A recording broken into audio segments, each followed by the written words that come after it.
in Los Angeles around the homeless issue. I think morally, ethically speaking, it is an atrocity that in a country this wealthy, we have people just on the streets. And we should have we should insist on policies that recognize their full humanity, people who are houseless, and be able to provide them the help and resources that they need.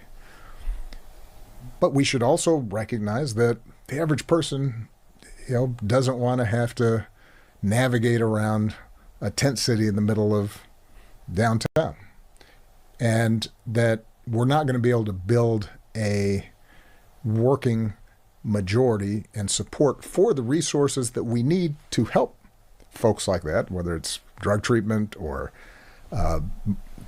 temporary housing or what have you. We're not going to be able to generate support for it if we simply say, you know what, it's not their fault, and so they should be able to do whatever they want, because that's a losing political strategy. Obama's spot on. And here's the crazy thing.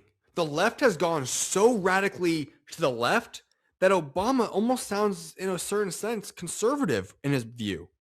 And when we go back to when he was president and you look at hindsight, a lot of his policies were much more middle grounded than it is right now. That is the problem with the left currently.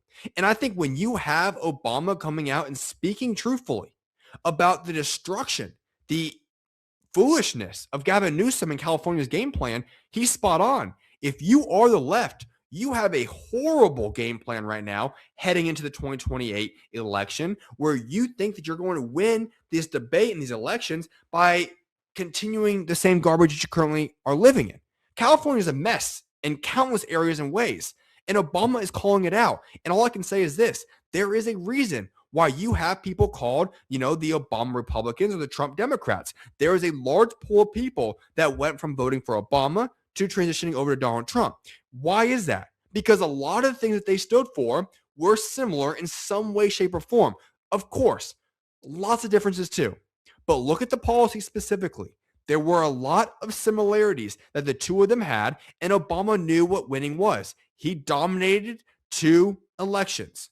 He knows how to win, and in the eyes of history, he was a very successful leader overall. So when he has to come out and try to reel back in Gavin Newsom, he probably needs to go out there and take some notes from him, because guess what? Newsom's game plan right now is not going to get him the presidential seat in 2028 if he actually wants to run for that.